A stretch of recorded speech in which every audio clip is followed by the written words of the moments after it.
दोस्तों, हमारे देश में बहुत से लोग फर्जी प्रमाण पत्र या फर्जी कागजों का इस्तेमाल सरकारी योजनाओं का लाभ पाने के लिए अक्सर करते हैं। और जो फर्जी प्रमाण पत्र का जो धंधा है ये आज से नहीं, बहुत वक्त से चला आ रहा है।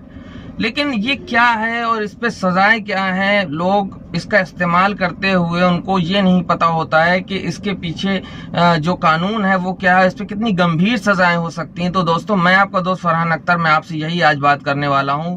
तो चलिए शुरू करते हैं। दोस्तों, यदि कोई व्यक्ति, कोई अधिकारी किसी पोजीशन में है और वो किसी ऐसे प्रमाण पत्र को जारी करता है जो कि फर्जी है, या ऐसे किसी प्रमाण पत्र को हस्ताक्षरित करता है यानी उसको साइन करता है जो कि फर्जी है, तो उस केस में वो पनिशेबल ऑफेंस माना गया है आईपीसी में और उसमें दंड का प्रावधान है।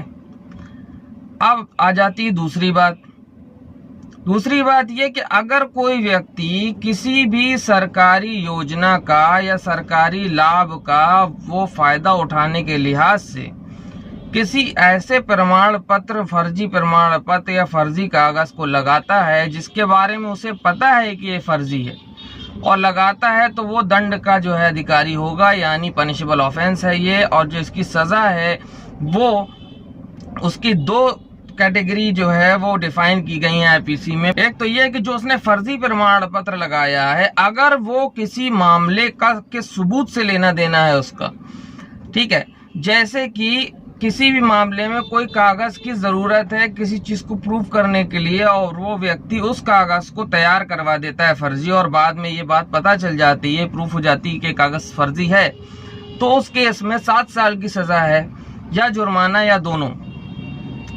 और इसके अलावा अगर कोई ऐसे नॉर्मल कोई भी मामले होते हैं तो उसमें जो है वो 3 साल की सजा है या जुर्माना या दोनों है। जमानती अपराध हैं, कंपाउंडेबल नहीं है यानी समझौता नहीं हो सकता, लेकिन कोई भी मजिस्ट्रेट इसको ट्रायल करता है और जमानती अपराध है, जमानत हो जाती है, लेकिन प्रोसीजर चलता है ट्रायल का।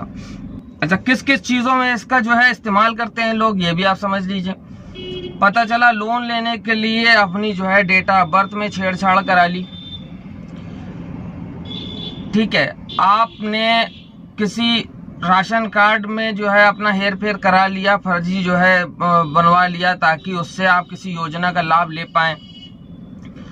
इसी तरह के बहुत से ऐसे सर्टिफिकेट, जैसे नौकरी पाने के लिए बहुत से लड़के जो क्वालिफाइड नहीं होते हैं बेचारे किन्हीं वजहों से, लेकिन वो गलत रास्ता अख्तियार कर लेते हैं, वो फर्जी प्रमाण पत्र तैयार करा लेते हैं। उनको ये यकीन होता है कि मेरी काबिलियत जो है वो जस्टिफाई ये डॉक्यूमेंट को करती है, तो वो करा लेते हैं, उसके आधार पर नौकरी हासिल कर लेते हैं। लेकिन सोचिए, यही नौकरी अगर वो जो है हासिल करने के दौरान अगर उसका क्रॉस चेक में वो पकड़ लिए गए तो 3 साल की सजा है या जुर्माना है या दोनों है, ठीक है।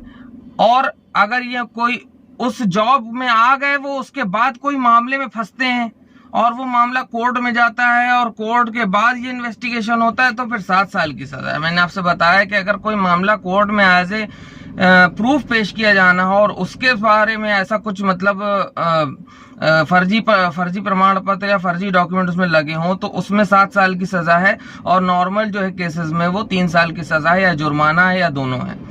तो दोस्तों, उम्मीद करता हूँ आपकी बात समझ में आई होगी। लेकिन हाँ, एक बात आपको और बताना चाहता हूँ मैं कि इसमें अगर जैसे कोई ने साइन किया, किसी अधिकारी ने किसी प्रमाण पत्र पर हस्ताक्षर करने वाली की बात मैं बता रहा हूँ, अगर कोई प्रमाण पत्र पर साइन करता है अधिकारी, लेकिन उसे ये नहीं मालूम है कि ये फर्जी प्रमाण पत्र है, तो वो दोषी नहीं होगा, लेकिन ये बात प्रूफ होने के बाद ही डिसाइड की जा सकती है। दूसरी बात ये कि जो मेडिकल सर्टिफिकेट होते हैं, यानी जो लीव एप्लीकेशन या मेडिकल का ये सब होता है, तो वो इस धारा के अंतर्गत अपराध के मतलब योग्य नहीं माना जाता। इसमें जो कोर चीजें हैं, जैसे कि आप नौकरी के लिए आपने फर्जी डिग्रियां बनवा ली, हाँ, और आपने जो है कोई सरकारी योजना का लाभ पाने के लिए अपनी जो है आय प्रमाण पत्र या जाति प्रमाण पत्र जो है फर्जी बनवा ली है, इस तरह की जो केसेस होते हैं ये सबसे ज्यादा देखे जाते हैं। हमको आए दिन देखने को मिलते हैं। कोई ने जाति प्रमाण पत्र लाभ लेने के लिए जाति प्रमाण पत्र चेंज करा लिया, निवास प्रमाण पत्र फर्जी बन गया पता चला, और जो है आय प्रमाण पत्र तो बहुत ही ज्यादा फर्जी लोग जो बनवाते थे पहले स्कॉलरशिप के चक्कर से, उसके अलावा राशन कार्ड में हेर फेर करा देना ताकि उनको कुछ BPL यानी बिलो पॉवर्टी लाइन का लाभ मिल जाए। इस तरह के बहुत सारे केसेस होते रहे हैं और बहुत सारी चीज़ सुनने में आती रही हैं, लेकिन ये बहुत संगीन मतलब सज़ा है। हालांकि संगीन अपराधों की कैटेगरी में नहीं आता, लेकिन फिर भी 3 साल की सज़ा या जुर्माना या दोनों से इसको पनिश किया जाता है। लिहाजा मैं उम्मीद करता हूँ कि वीडियो आपको पसंद आया होगा। अगर पसंद आया तो ज़्यादा से ज़्यादा शेयर कीजिए दोस्तों। मैं आपका दोस्त फरहान अख्तर। अगर चैनल को अभी तक सब्सक्राइब नहीं किया है तो सब्सक्राइब कर लीजिए। तो दोस्तों आपसे इजाज़त लेता हूँ। मैं आपका दोस्त फरहान अख्तर एक बार से फिर हैव अ ग्रेट डे।